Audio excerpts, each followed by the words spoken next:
Yes, people. It's your boy Shaz. We're back right here on the finished article with all things wrestling. And what a show we have for you today. I'm gonna get straight into it. I'm gonna bring my boy Shaz on and I'm gonna let him kick this one off because we've got a lot to talk about. Yes, bro. First off, bro, how are we feeling about this show today? Oh, this will be an interesting one.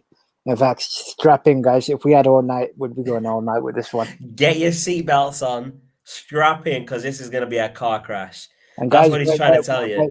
when we say that Shaz, the guy next to me, has a rant, you're about to see the full explosive rant because I might as well just get some popcorn and Bro, you know what? But Nick, you turn your mic off, right? Get a cup of tea, make your cup of tea, and come back, and I'll still be ranting, bro. That's it, oh yeah. yeah, Oh yeah, my boy's got his coffee. He knows. He knows it's gonna be a long night. This one. That's why he's had that. That's why he's got that Joshua. Josh. Yes, bro. Right. So I'm gonna jump straight into it, bro. Right. So the first thing I want to talk about is Biggie. Big, big, Big Biggie. big congratulations to Biggie. Absolutely loved it.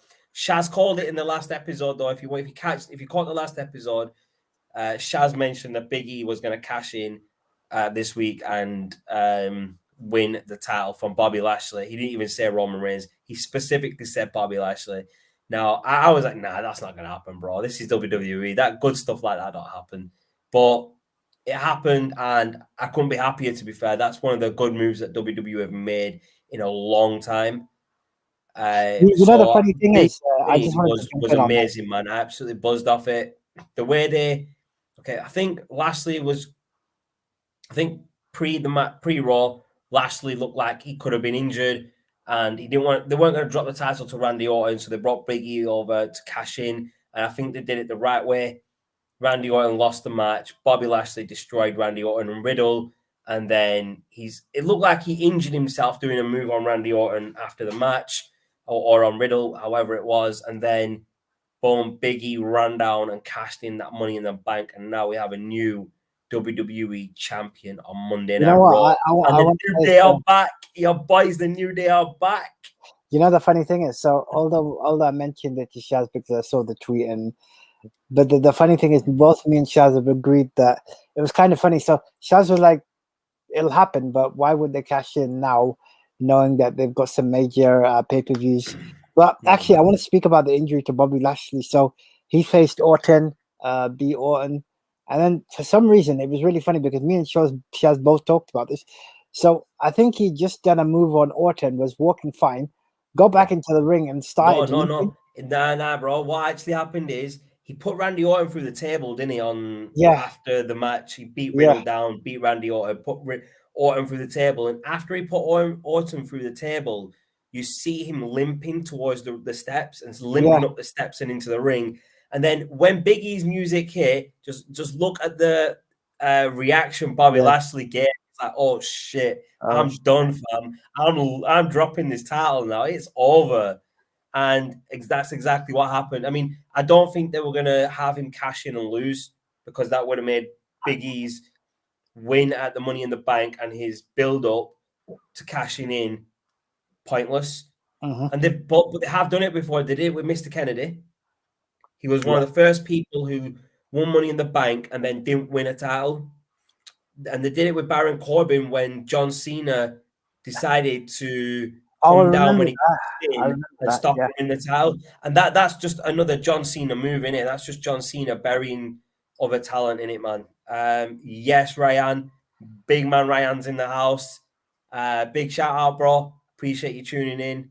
It's good to see you back over at Sarcasm City, doing shows again, bro. So big up, Ryan. But yeah, Shaz, you go for it, bro. I'll let you carry on, bro. I'm gonna go on a rant in a minute about other things, but I'm gonna let you go So on about this I, Big E I, I, situation. like, the Biggie situation, like I said, I think we're both in agreement that it's an absolutely fantastic move. And you know what I was saying? The only thing that's left is for who else is it? Biggie, Kofi Kingston, and see the guy.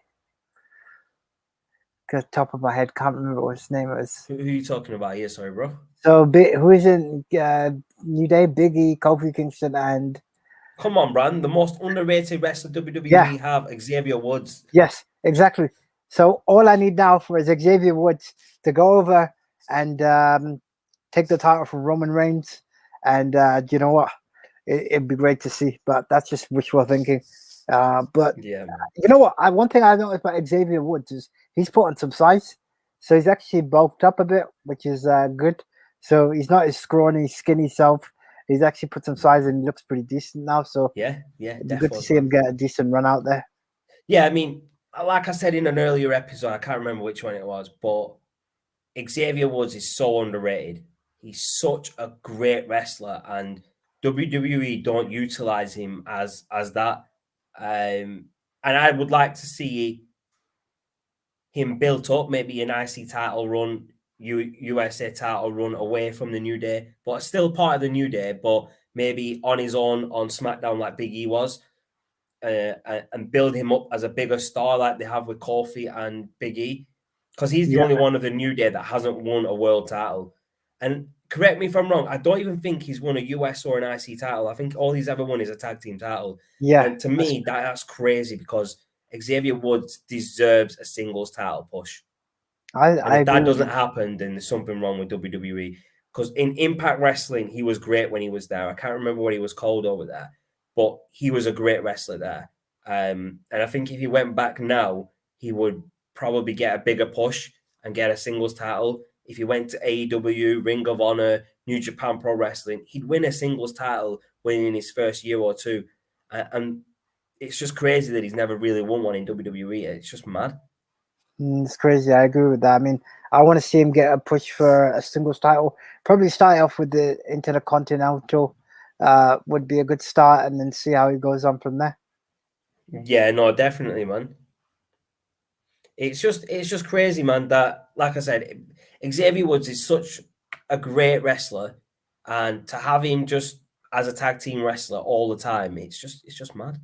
I don't understand what's wrong with WWE, because they've pushed Kofi Kingston, they've pushed Big E to the world title, but they haven't done anything in regards to Xavier Woods as a singles wrestler, and that's where they need to concentrate on, if you ask me. With Big E in that sense, there's a lot wrong with WWE right now, and it's how they utilize their wrestlers that's wrong, and that's a perfect example how they're utilizing Xavier Woods. Now, another thing that WWE have totally messed up on, it was the new NXT logo and the whole NXT 2.0. I mean, it was garbage, man. The logo was crap. The arena looked crap. The only part of it I actually liked was the ring. It had the white ropes, and I thought that was a good touch, because it went back a little old school, to have the white ropes, and I thought that was really good. But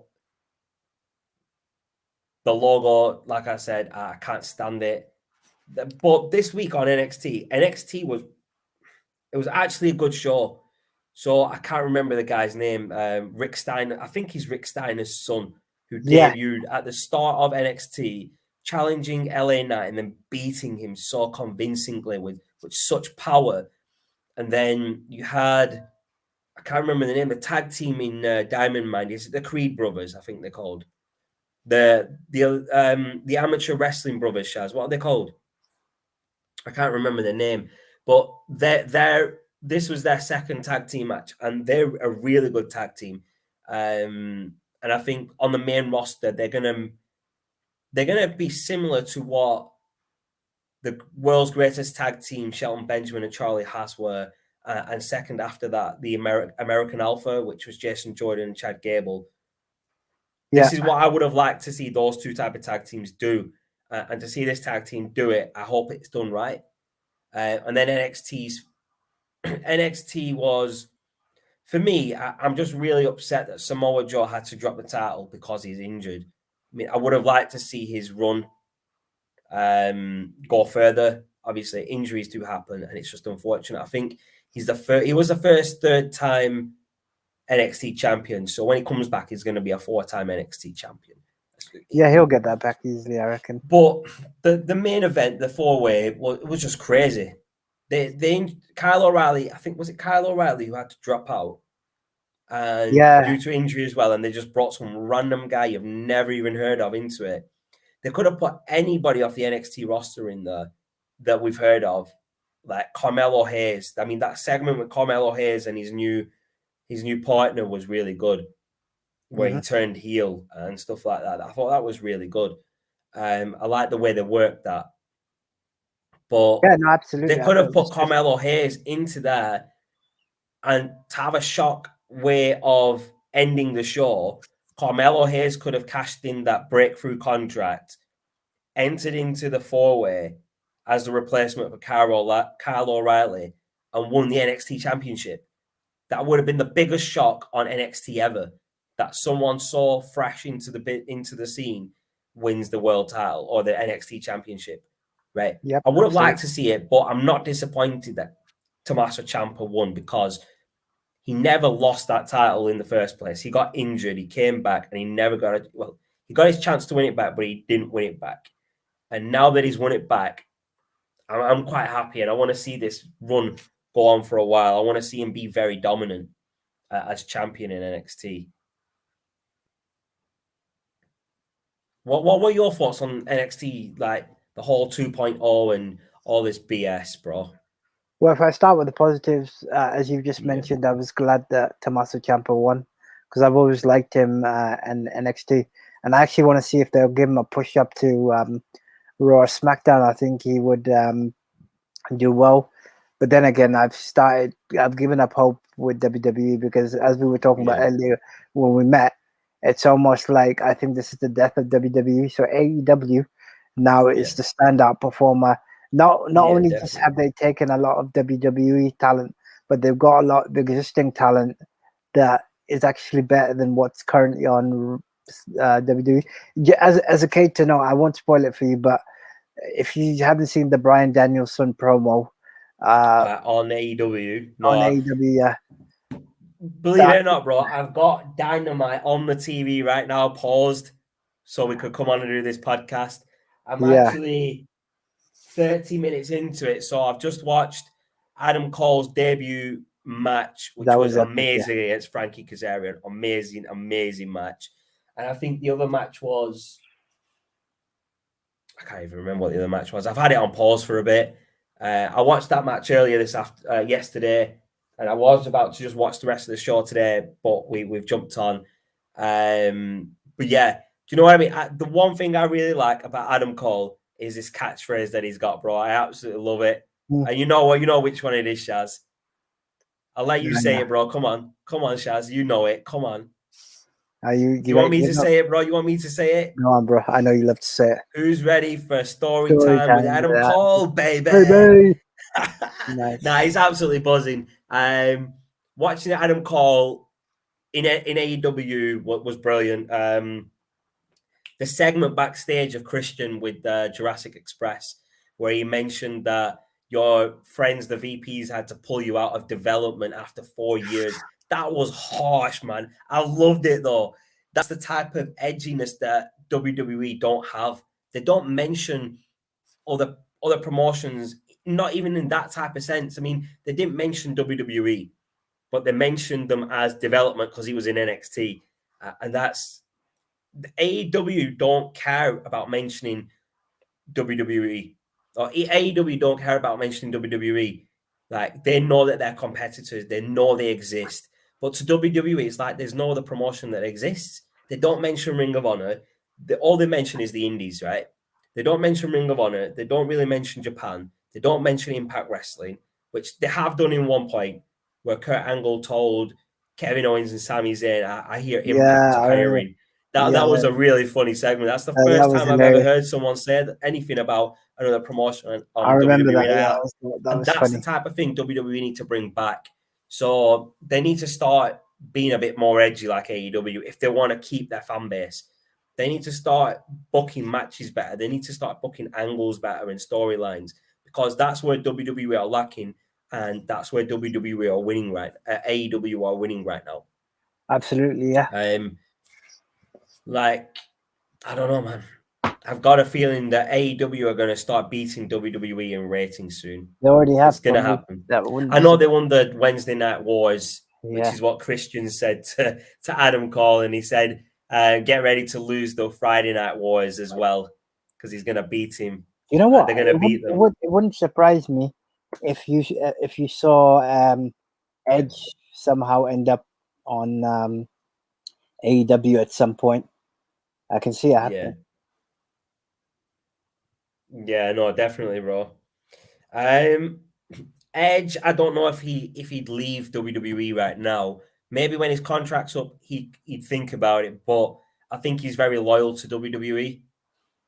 But you could say the same for Christian.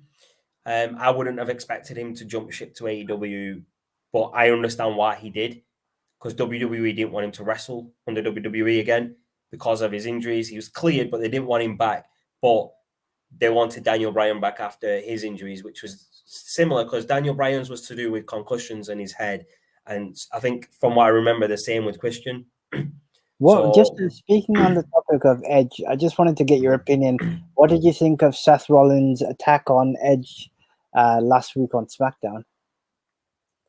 I don't get why they're doing this storyline again. I don't get why they're doing this match again. We saw the match at SummerSlam. We saw the match on SmackDown. No, we don't need to see it again. This is the problem with WWE.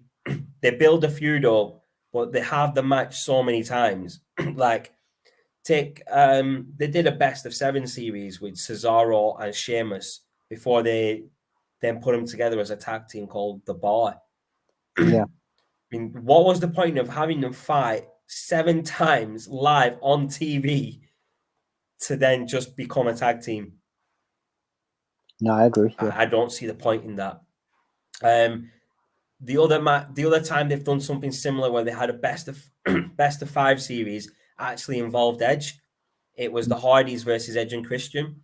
Yes. And it ended with a ladder match with a sack of money that I believe the Hardys won. And that was a best of 5 series, I think, or maybe was it 3? No, I think it was 5. I might be wrong. Correct me if I'm wrong, anybody. But I'm sure that was the 5 best of 5 series back in 98, 99. And I think the last match, it was a ladder match for the money, was on a pay-per-view called No Mercy. Possibly 2000, possibly 99 or 98, one of those two. Mm-hmm. Not 100% sure. But that was a good feud as well. Edge and Christian versus the Hardys. I've always liked that feud. Yeah, and that's and they've got that in AEW as well. They've got Matt Hardy they had him feuding with Christian, and I thought that was really good because that was nostalgic having them against each other. All it was missing was Jeff Hardy and Edge. Now, from what I understand, Jeff Hardy's contract was due to expire at the same time as Matt Hardy's, but Jeff Hardy got injured, so they added the time that he was out onto the end of his contract, which they're allowed to do apparently. So I think he is coming to the end of his contract, and you can clearly see that they're not using him properly. Yeah, correct. Yes, he got a win over Karrion Kross, which he probably shouldn't have done. But then he got beat by him twice. Then he got beat by Sheamus this week or whoever it was.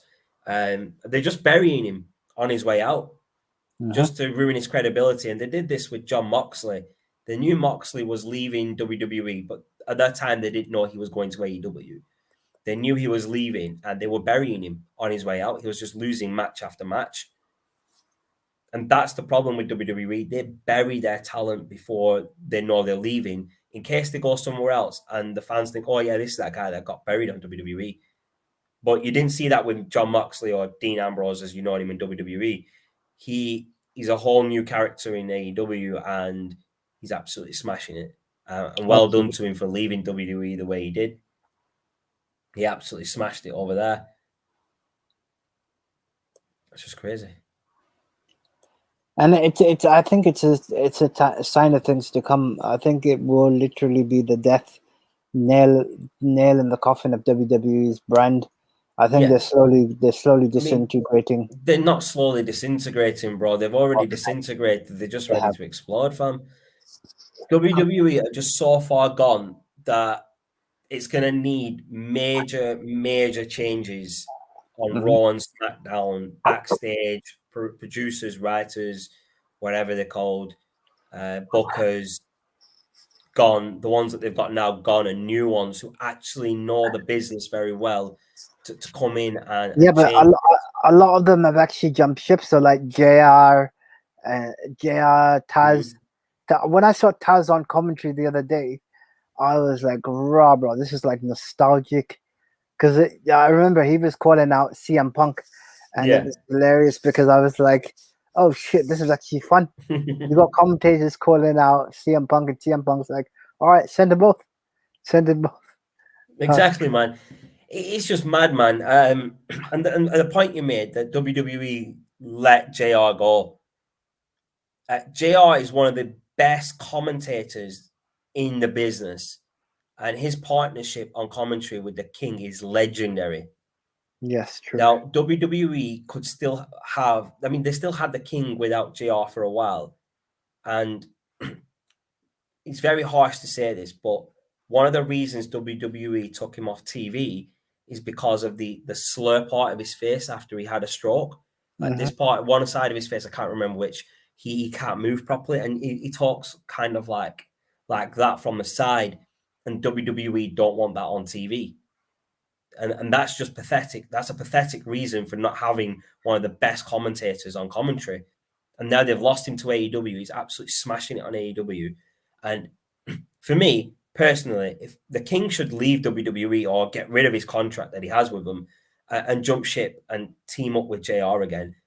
Imagine the commentary team of JR, the King, and Tony Schiavone. That would be an amazing commentary team, because you've got the legendary team from WWE's Attitude Era, and then you've got Tony Schiavone from WCW, who was one of their main interviewers and commentators. Yeah, true. And I won't be surprised if we see that in a few years, bro. That the King jumps ship, and maybe he doesn't do a show with JR, but maybe he's on commentary with someone else on maybe Rampage or Dark Elevation or whichever show. The problem with WWE, as we've always gone back to in our videos, it always ends up with the higher ups going to Vince McMahon. And I'm going to keep saying this, that Vince McMahon, right? So this is no disrespect to Vince McMahon, right? Because he's built an amazing business from the ground up after buying the business from his dad at a young age. He turned WWE into a global company, a global business, and he's made billions of it. And to do that, it is absolutely an amazing achievement for Vince McMahon. Now, a lot of people are saying that Vince McMahon is stripping everything down, making as much money as he can from WWE, getting rid of people that don't need to be there, like the budget cuts, the releases, as he call them. He's getting rid of them so he can sell the company and get a lot of money. Can I just jump in? Yeah, Sorry. go for it, bro. Go for it. Part of the problem I have with Vince, and you and me have talked about this for the last 10, 15 years, even longer if you like. So that's how long me and Shaz have known each other. And one of the problems is when we used to watch WrestleManias at Shaz's Pizza, Chill Out, we would love to watch WrestleMania because it was simply the highlight. And then Shaz would kick me out next morning and go to college. Well, I would go to college and Shaz would still be in bed. That's a different story. Now, part of the problem now is that we apart from SummerSlam, which we watched, was it 3-4 weeks ago now? Yeah, this year's SummerSlam, a couple of weeks back. This was the first pay-per-view we would watch of WWE in a long time, and trust me, that was 5 painful hours. I'm going to be honest with you, yeah. That's the first pay-per-view of WWE that I've watched live as it was on in probably a good 15 plus years. And that's saying something. Is the only reason we watched it is because it was on a Saturday night. Anyway, Yeah. going back to my point. So what Vince has done is, as Shaz has said, give him credit because he's built a legendary legacy. The problem is, as the saying goes in any industry, if you don't pass your legacy on at the right time, it will disintegrate, and you are just killing your own organization because you're not focused on the important things, as opposed to like, okay, Mm-hmm. look, I've got a brand here. Let me pass it on to the next generation so they can be innovative, be creative. Which is why the storylines are so bland because Vince still thinks that he's in the 90s, and Yeah. we're three decades on from that. Yeah, no, exactly, bro. You're right. Yeah, Vince McMahon is stuck in the old days where he thinks what he approves is what's best for business, but it's not. I mean, let's. I'm gonna give you a couple of examples on this. The whole storyline with Rusev, Lana, and Bobby Lashley and Liv Morgan, Yeah, absolutely awful, awful to watch on TV to see Lana having to cheat on her real life husband with Bobby Lashley. It looks so uncomfortable from all points. And I can't blame Rusev for leaving WWE after that. And then WWE punishing Lana for her husband leaving by having her put through a table 7 weeks in a row on Monday Night Raw and on pay-per-view or whatever. That's pathetic as well, having someone being punished in that way. I mean, that's just one example, one scenario that I'm giving you. I don't know. There's others, man. I can't think of any more really off the top of my head. Shaz, can you? no, I think that's the main one, and the other one that I think that comes to mind is who is it that I we Oh, saw? sorry, yeah. Another one, the obvious one right now, Karrion Kross. Yeah, Keith Lee being put onto the main roster and then not being seen for months. He comes back for one episode of Raw and then we've not seen him for weeks again. I don't These understand are just a because little bit. I don't understand because Keith Lee, for me, I really enjoyed him as a wrestler. I thought he Keith had Lee all the was really over with the crowd yeah. with his whole bask in the glory gimmick, and I I mean, thought you it know was a what? brilliant. It Forget was a brilliant Keith Lee. character. Let's talk to more. Let's talk to more prominent stars. Look at AJ Styles. How they're misusing Oh him. my You got him days! with Omos. This is the guy that literally revolutionized wrestling back in the day. Look, And now you've got him. AJ is probably one of the best technical and one of the best high flyers in the business right now. And to see him utilized the way he is, it's just bad to see, man. I mean, if he was in AEW, he'd be in the main event, he'd be fighting Kenny Omega, or at this point, he's the AEW champion if he was in AEW.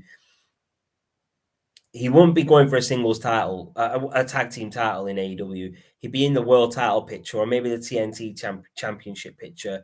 He'd probably be in the Bullet Club or the Elite, as they're called in AEW. He'd be up there somewhere, in the main event picture, just like Adam Cole. He's come into AEW into the main event picture with Kenny Omega and the Young Bucks. With the Super Click is back, which Yes, is, if people don't know, the Super Click is Adam Cole and the Young Bucks as a trio. And the way AEW are working right now, they've got a lot of trios, if you look. And they're having a lot of trio matches, which there's a lot of talk that there's a new championship being introduced into AEW. And a lot of talk is that it's going to be a trios championship. So I don't know if you know what that means, but it's like a tag team title, but 3-on-3 all the time. So it'd be but yeah, perfect for the New Day. It'd be that's quite perfect for the New Day, bro. I mean, the New Day are a trio, so they're just 3-on-3 matches for the championship, which you haven't really seen a lot in I hadn't wrestling. You haven't. The I only have other hardly seen promotion I know that has a exactly. trios title is Ring of Honor, and I don't know if they last time I checked, they still had it. I don't know if they still do, but you don't really see Ring of Honor. They're not very mainstream. They're a very good promotion, but they're not. They don't have the money that AEW have to be on national TV, global TV, man. And to have a trios title on global TV, they'll be the first company to do it on such a big scale. Absolutely. And it'll be a great innovative division. So AEW have a lot of trios. You've got Moxley, Kingston, and Darby Allin. That's a trio. You've got this 2.0 with Ryan Garcia, the Super Click of the Young Bucks and Adam Cole, Christian Cage with Jurassic Express. From the Pinnacle, you've got FTR with Sean Spears, I think it is, that they're going to have. The Inner Circle will have, I don't know, the Inner Circle will have 3 people out of the 5 in there as well. And then you've got, I mean, I think Scorpio Sky, Ethan Page, and there's someone else that's going to join them. That'll be a trio. So there's a lot of people mixing up together to become these trios already. So they're going to be established trio teams, because the way AEW work is based on your win-loss record in that division. Correct. So if you're a tag team, it's based on your tag team record in the tag team division. If you're a singles wrestler, you have a separate record for singles titles. If you're in a trio, you have a separate record as a trio tag team. So, and that's really good that they have each division have its own ranking, which I really like. So you know where the rankings are. They're released every month or so, and you know who's at the top. And at the start of every year, January, it all resets back to 0. You still have your AEW all-time record, but then you have your 2021 record, 2020 record, 2022 record, and every year on. So, newer faces, people who have been losing a lot at the start of the year, that can build momentum with wins for that year and get a push to a title, which I think is really good. And that's something that WWE lack. They don't have a ranking system where you know who's going to be number 1 contender. You just get random number 1 contender matches for no reason for 2 people, random people. Oh, this is a number 1 contender match for this title. Where did that come from? Then you have the tag team turmoil match with just random tag teams in it. Some tag teams weren't even in it that probably should have been in it. And then you have Bobby Lashley and MVP win it when they've never really teamed together that much. But then you've got the New Day as a tag team. You've got Viking Raiders as a tag team.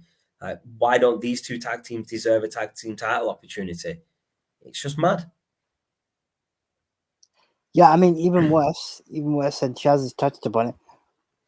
The fact that the correct stables are not getting the matches, and then you've got your likes of Fruity Pebbles coming back to fill in because WWE creative is so bad that I'm going to go back 10 years or 7 years to create a storyline that me and Chaz have already seen, and I'm like, boys, this is like deja vu.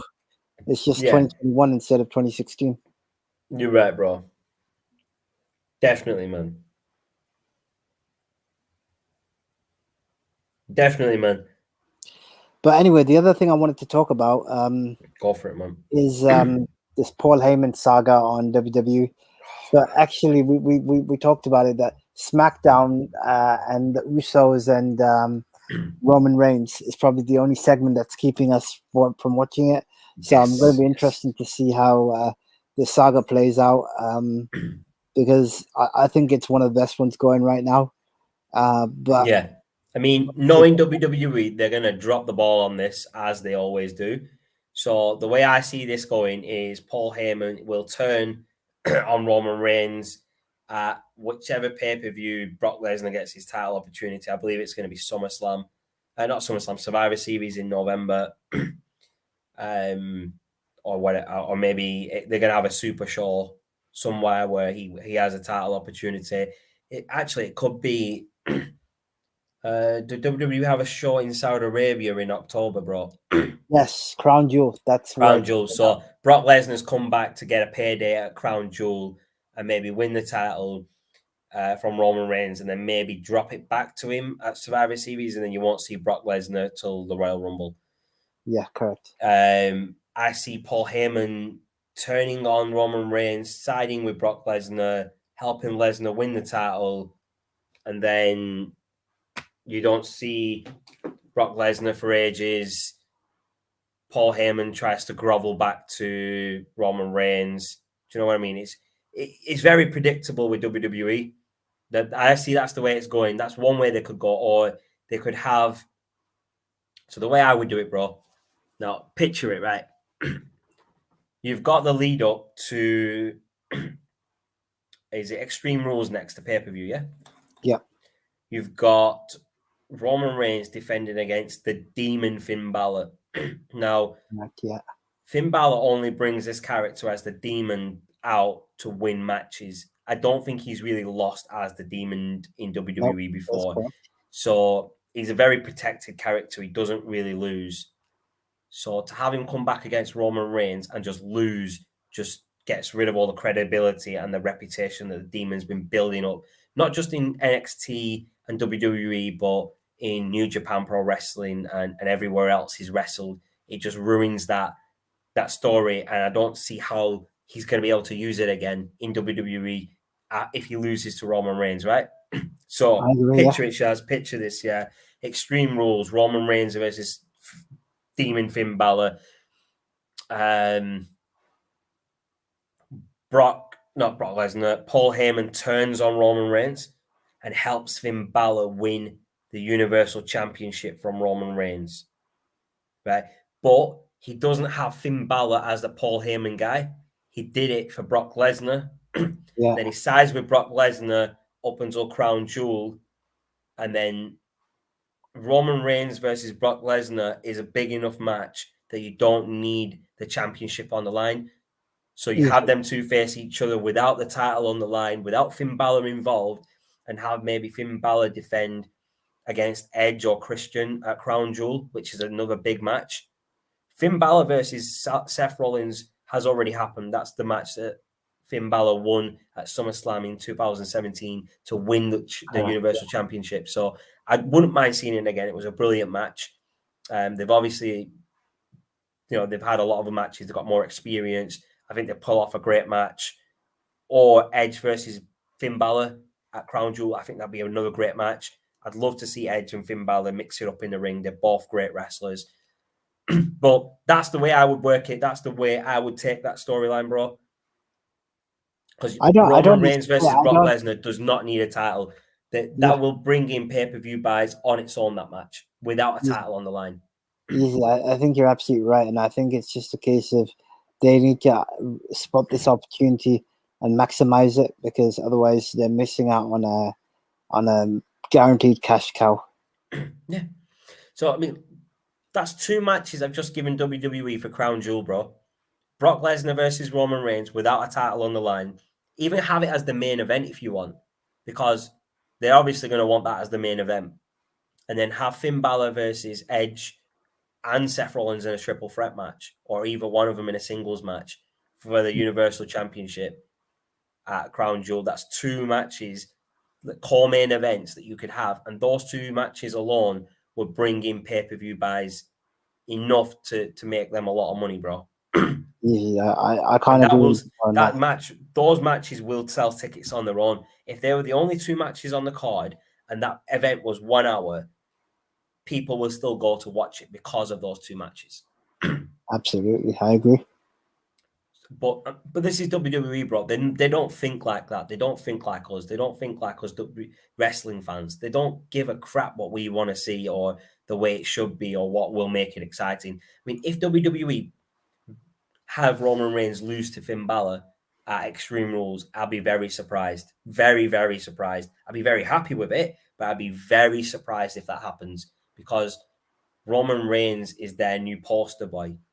He's their new John Cena type of player who is always going to have a title. He's always going to be in the main event, and he's always going to be winning the big matches. I don't see him losing this title, man. I want to see him lose it, and I want to see them have this head of the table tribal chief gimmick run without the title and see how well they can do it without a title, because I believe he can still pull that off without a title.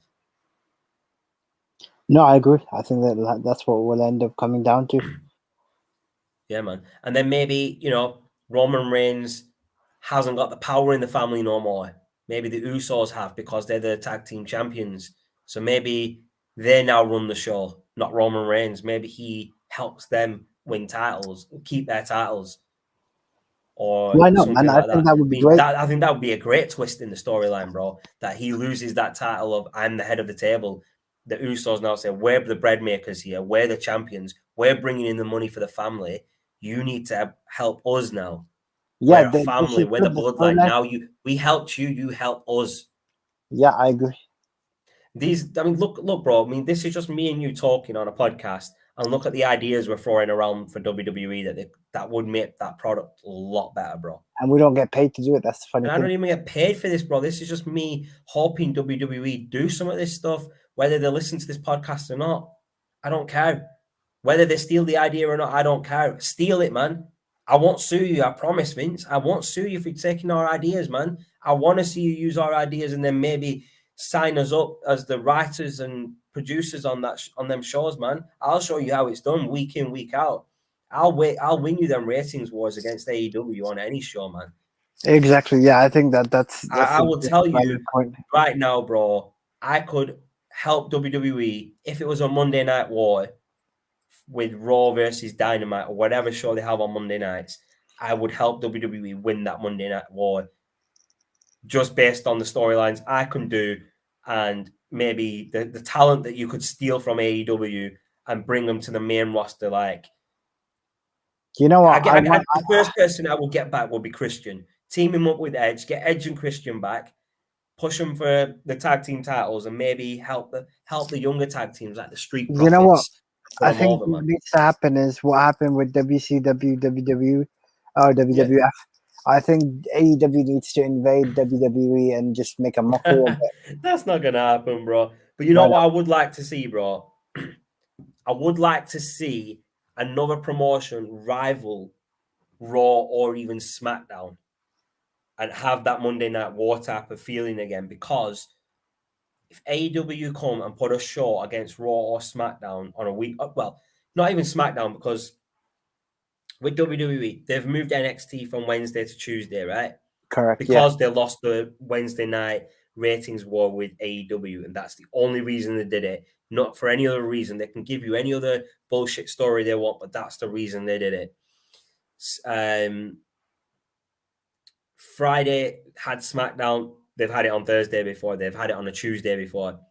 The only show WWE have never moved to another day is Monday Night Raw, because it's been on Mondays since the start, since its inception in 1996, I believe, or some 92 or whatever, somewhere back in the 90s. Now, Vince won't move Raw. So if you put a show on rival Raw, Vince won't move Raw to another day. No chance. That's his show. That is WWE's spot. They're not going to drop that spot to anybody unless they lose the ratings war and have to sell the company like WCW had to. So if you put another show against Raw, that is going to push Vince McMahon to do better with the product, to not get complacent and say, oh, no one's going to beat us. AEW comes in with a show on Monday nights that pushes Vince McMahon, the writers, to do better, and you get a better product on WWE, you get a better product on AEW, and the only winner of that, bro, are the fans, because we'll get better wrestling, better storylines, better production, all around, everything better. Tell me I'm wrong with that, Shaz. Tell me I'm wrong. Tell me if you want, bro. If I'm wrong, tell me, man. No, I don't disagree. I would say that all of these changes that we've talked about, that we've mentioned over the last 45 minutes, so I think they're valid. In fact, we are planning in another episode to do actually script up Raw and SmackDown from our perspective, and we're going to play out various different scenarios, and I can guarantee you it will be better than anything that is currently being hosted and played right now. Yeah, no, definitely, man. I don't know, man. WWE are just WWE, innit? I do want to touch on something, Shaz. You know that article I sent you about Tommy Dreamer? Oh yes, I had a look at that. Yeah. So I want to touch on this because I think this is it's an interesting topic, to be fair. So I don't know if people have read the news. Tommy Dreamer has been indefinitely suspended from Impact Wrestling for some comments that he made on the Dark Side of the Ring episode about what was it, the plane ride of hell? Yes. Now, a brief description of this plane ride was Ric Flair being Ric Flair, where he had his genitalia area out, and this was just Ric Flair apparently being Ric Flair, and there were female attendants. They got offended. Now, to me, this is classed as sexual harassment. I don't care if it's Ric Flair. I don't care which wrestler did it. It's classed as sexual harassment to a female by exposing yourself in that way to them just randomly. That's indecent exposure in a public place. It's sexual harassment, and it's not acceptable. And for Tommy Dreamer to come out and say that, oh, it's Ric Flair just being Ric Flair, flaunting what he has. He never imposed himself on her. Yes, he did. He imposed himself by exposing himself to her when she didn't want to see it. His comments, I don't know how old his comments are. There might be new comments when they were recording the episode. There may be older comments from previous interviews. Regardless, you cannot defend that type of behavior. Now, I love Ric Flair. I think he's an amazing talent. When he was a wrestler, he was one of the best. And I still, when you hear Ric Flair's music on WWE or wherever he is, you still get hyped. That's Ric Flair, 16-time world champion. Woo! Ric Flair, bro, you're gonna get hyped either way. But exactly, and you can't defend that type of behavior, regardless of whether he's a legend or not. And Tommy Dreamer has just ruined himself. He's cancelled himself from wrestling right now because of the stupid comments that he made, trying to defend what Ric Flair did. And Impact Wrestling were right in suspending him, and he's, it wouldn't surprise me right now if they released him from his contract. I'm pretty sure that's probably. I'm pretty sure that's the route they're going. He's been suspended. They'll do an investigation and they'll come to a mutual agreement on the termination of his contract. Tommy Dreamer won't be seen in wrestling for a while unless it's on the indies. I don't think he'll be seen on TV for a while after that. No one's going to want to snap him up right now. Exactly, yeah. I think he's done the crime where he's got to do time. I think a similar incident happened with Hulk Hogan as well, whereby WWE... Yeah, where he made a racial comment? Comment. Yeah, and then they wiped his name from the website and all records of him. So, yeah, it doesn't surprise me. No, definitely, man. But did you watch the match on NXT, bro? The LA Knight versus, I think it's Rick Steiner's son. Yeah, I saw that match. What did you think of Rick Steiner's son? I thought he was a very, very clean wrestler. He was really good at what he was doing. Yeah, and I think a lot of that has to do with the training he's got and the influence he got from his father. Obviously. And his uncle. Don't forget his uncle, the genetic freak. Yes, we can't forget that. I mean, generally, I would say that those two are quite positive influence on him. Oh yeah, definitely. And I want to see how this plays out. So I'm happy to see him there. And no, definitely. And I think the way they debuted him and the way they had him appear on the show.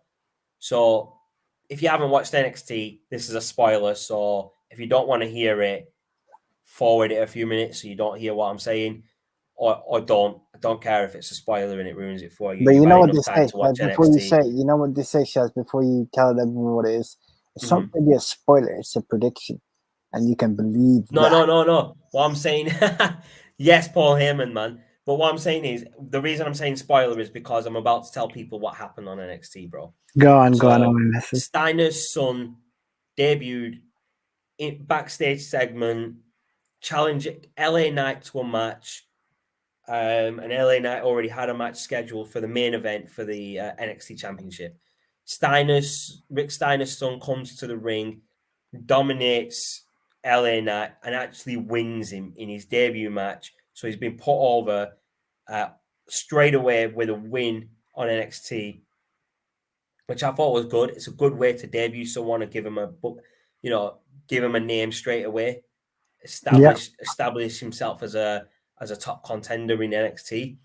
But then at the end of the show, you have Tommaso Ciampa just win the NXT Championship and he's backstage.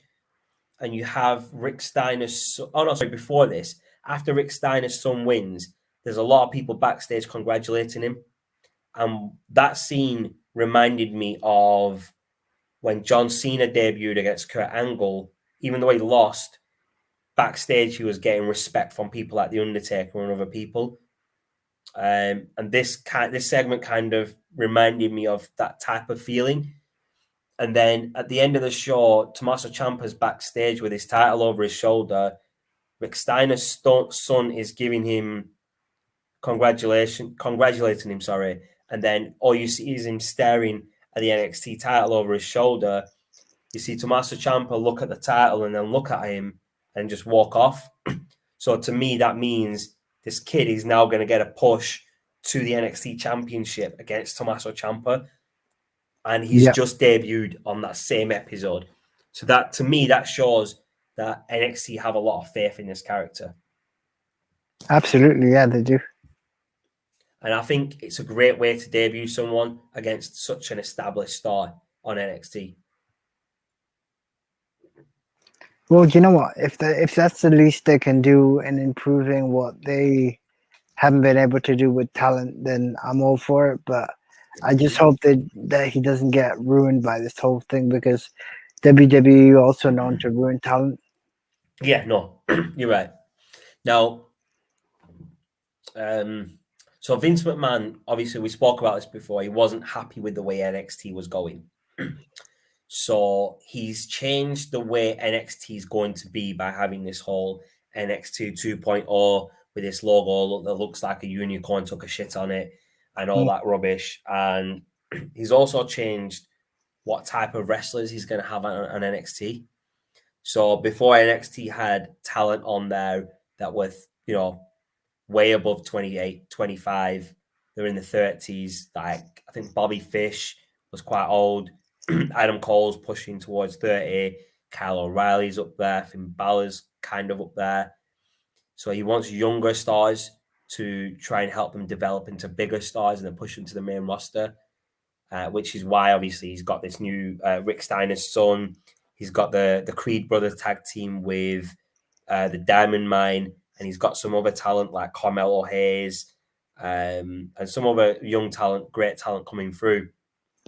And he's also, Vince McMahon, for some reason, he's very, very highly on these type of wrestlers that are big and jacked, like Bobby Lashley, Brock Lesnar, and these type of wrestlers, and people that, like Rick Steiner's son, he was quite big and stocky and jacked, muscly.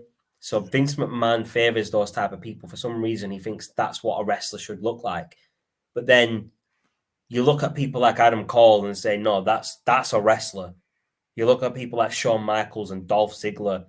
Those are wrestlers, proper wrestlers, bro. People like Rick Steiner's son, yes. People that look like that can be good wrestlers as long as they wrestle the right way. And Rick Steiner's son was a great wrestler. He pulled off some great moves. It's going to be interesting to see how he's used going forward, bro. Yeah, I mean, I hope they use him positively.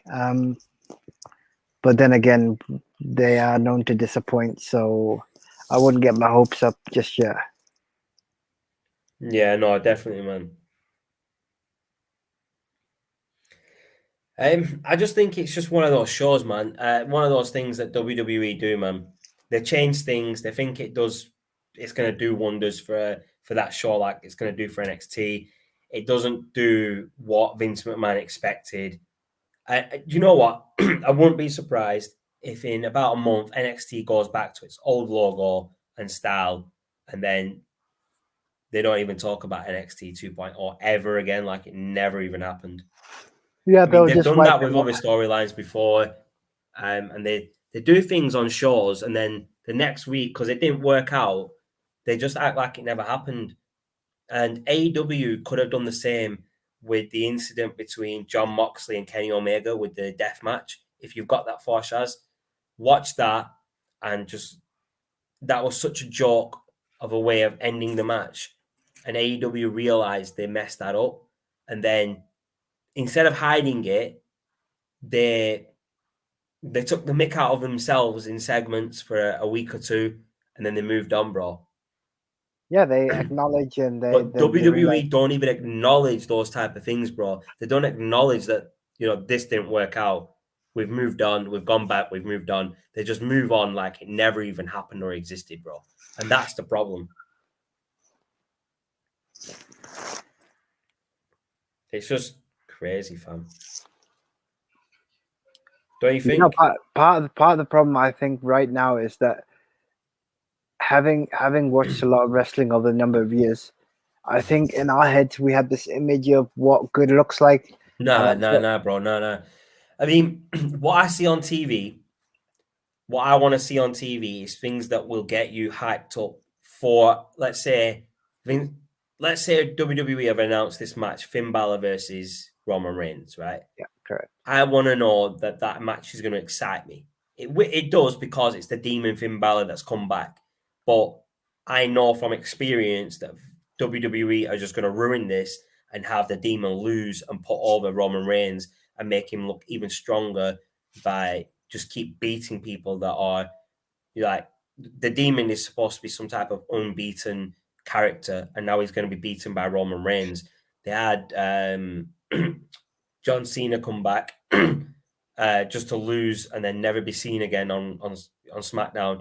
Edge put Roman Reigns over. Who's going to be next? Is Hulk Hogan going to come back and put Roman Reigns over? Crikey. Are they going to bring Ric Flair back to put Roman Reigns over? Crikey, I hope not. Are they going to try and steal Sting from AEW and have him put Roman Reigns over? Because this is the type of thing WWE would do, bro.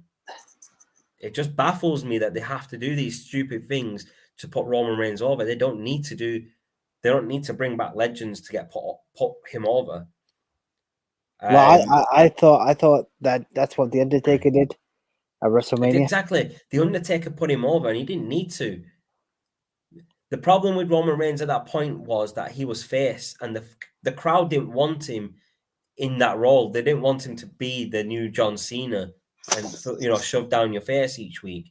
But now that he's heel and he's there every week as a heel, he's doing a better job, and the fans are actually behind him. There's a lot of support for this character of Roman Reigns, the head of the table. And I absolutely love this character that he's got. And I love the gimmick, and I love the way that they're doing this whole bloodline thing. I'm for it, bro. I'm all for it. You know what I mean? I acknowledge him as the head of the table, bro. But what I don't want to see is that him just getting put over and over by people for no reason. Well, that's part of the problem, right? What's this comment? We've got some comments here, bro. So Kev, welcome to the show. Welcome.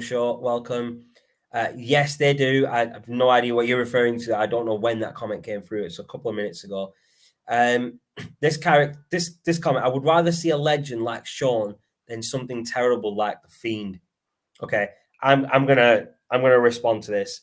Okay, Shawn Michaels is my favorite wrestler of all time, right? But I do not want to see him come back and wrestle like he did. Was it Crown Jewel or something? Yeah, Crown Jewel. I didn't want to see that. That's gonna ruin his tarnish his legacy. I don't want to see that.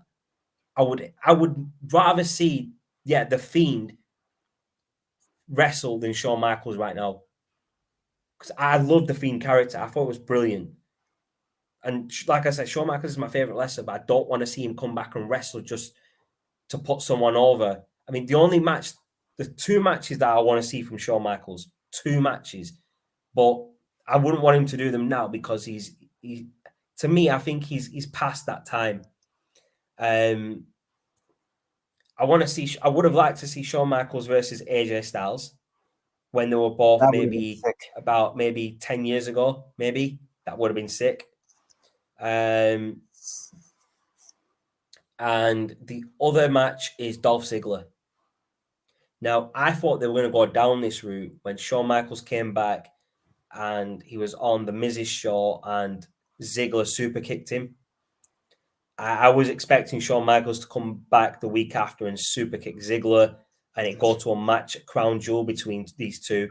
And I would have loved it. Even though Shawn Michaels is still to me, he still, the match at Crown Jewel didn't do him justice, and I think he's tarnished his legacy, and he may have to come back for one more match.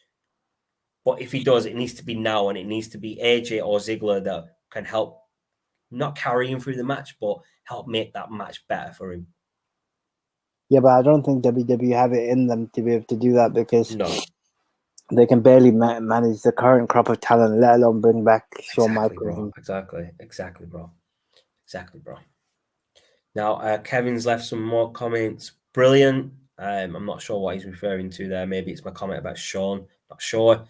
I guess that's a word you could call it. I think he's referring to the Fiend gimmick.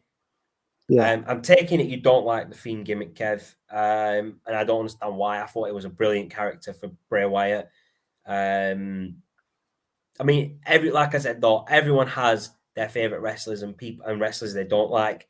I'm that type of wrestler. I prefer, not always, but I prefer the heels. I prefer like the Roman Reigns heel. Shawn Michaels was a good heel. Ziggler's great on the mic as a heel. The Miz is probably one of the best promo guys WWE have when he's a heel. Yes, I hate it with a passion. Can you just tell me why you hate the Fiend gimmick, Kev? But I'll let Shaz give his thoughts. It was garmish for little kids. What's your response to that, Shaz? Oh wow. So, firstly, what did you think of the Fiend gimmick, Shaz? Well, I can see why they did it, because they needed to give him some fresh input, and I liked him when he was in the stable. The problem I have with that was they didn't utilize him properly. They didn't really leverage his talent properly. Again, he's one that just went off into a spiral. I mean, I love the segment when Randy Orton was part of the stable, as funny as it sounds, and they sold it well, because I think they vibed off each other. But again, it's just the way WWE right now, they don't utilize. There's a couple more comments here from Kev about the Fiend and Bray Wyatt. So this is one. It's like one of the dumbest things in wrestling to me. I think that is your opinion, and I think it's wrong. But I'm not going to obviously say I disagree with you. I mean, that's your opinion. It wasn't scary. I don't think it was really meant to be that scary, because remember, WWE are on PG. If they weren't in PG, they could have gone a lot further and a lot darker with this character. It basically ruined Bray Wyatt. I disagree with that, because after he was the Fiend, he won the world title. The thing that ruined the Fiend gimmick was his loss to Goldberg, and how quickly it was. Goldberg should have put him over, and that would have established the Fiend as a great character. The next comment, the segments were god awful. It was like something trying to be edgy. Like I said, it is for kids. This is the PG era of wrestling. It wasn't meant to be scary, like fully scary. It was meant to just scare kids, which I think maybe it did. I mean, what's this next comment? I mean, as in it ruined his talent. I don't think it ruined his talent. I think he pulled off the gimmick very well. What are your thoughts on those last few comments there, Shaz? Well, you know what they say. There are always going to be haters, and there are going to be people that love him. I thought that the Fiend was a really interesting choice for him. I thought he played it well, but I just don't think we saw the full flesh of talent that he had. Yeah, man. Oh, geez. I meant the Boogeyman. Wow. The Boogeyman was... I don't think that was meant to be a scary character, in all honesty. I think that was just a comedy type of scary gimmick that wasn't really there to scare people. That the Boogeyman was actually good. Oh, wow. Shaz, can you just tell me that that's what I've just read? Kev said that that was actually good, referring to the Boogeyman. Oh, wow. I don't understand how you can think the Boogeyman was good. The guy came to the ring and ate worms and danced around like a He weirdo. practically crawled to the ring and then he'd eat. Well, I don't know what to say about that. I mean, the crawl to the ring, right? The best person that's done the crawl to the ring is the Demon Finn Balor. He takes his time. It's very intense, and I like it the way the Demon does it. I mean, did you watch it on SmackDown, Shaz, where the Demon did it? Oh, Shaz is gone. He's chipped. The Boogeyman was better than Bray Wyatt as the Fiend. Disagree with you, mate.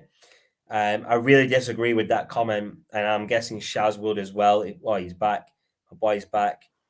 Yes. So, Shaz, you've missed this comment that Kev has said the Boogeyman was better than Bray Wyatt's Fiend. No, I can't agree with that.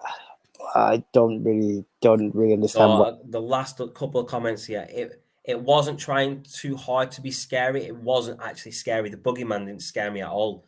The Fiend scares me more than the Boogeyman. Weird. It was just weird. It was goofy scary. No, the Boogeyman just made me just laugh. The Fiend is more goofy scary or scary to me than the Boogeyman was. It worked at least. No, the Boogeyman didn't work at all. That's why the character never got over. He never won a title. The character barely did anything. So you can't say the Boogeyman worked because the Boogeyman never won a title, and he wasn't really that over with the fans compared to Bray Wyatt. It scared me because of how weird it was.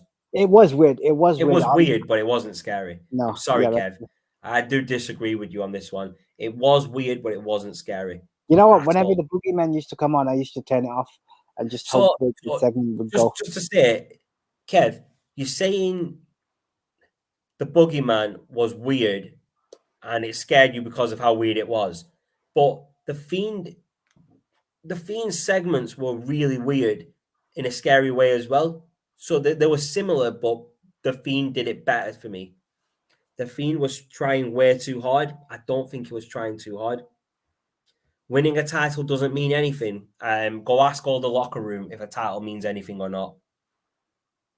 That's all I'm going to say. If you win a title as a character, that means you're over with the fans because you only get a title if you get a push. Try telling Biggie that it doesn't mean anything. Yeah, try telling Kofi Kingston that it doesn't mean anything. Try telling Big E it doesn't win anything. Try telling Tommaso Ciampa winning a title doesn't mean anything. Look at his reaction at NXT when he won the NXT Championship for the second time in his career after he never lost it, and tell me that it doesn't mean anything. Look at Baron Corbin. He didn't win a title. Yeah, because he's crap. Baron Corbin does well as a gimmick, but then he's not championship material. He's not that good. The Fiend was stupid. Disagree with it. It tried way too hard. Again, disagree with it. Or the Funhouse. The Funhouse match against John Cena was very innovative in the era that it was because it was the pandemic era. There were no fans. They were trying new stuff with cinematic matches. I thought it was a brilliant new way of making a match, just like they did with the AJ Styles versus Undertaker match. It means something, but it doesn't make you a great star. I didn't say it makes you a great star. What makes you a great star is how you pull the gimmick off. And when you're a great star, you win titles.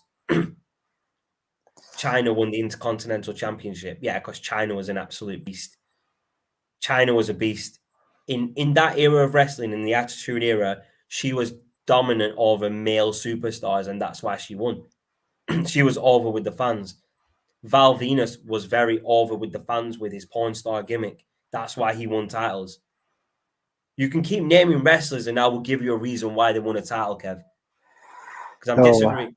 Val Venus, yeah, I know you said Val Venus. He was very over as Val Venus.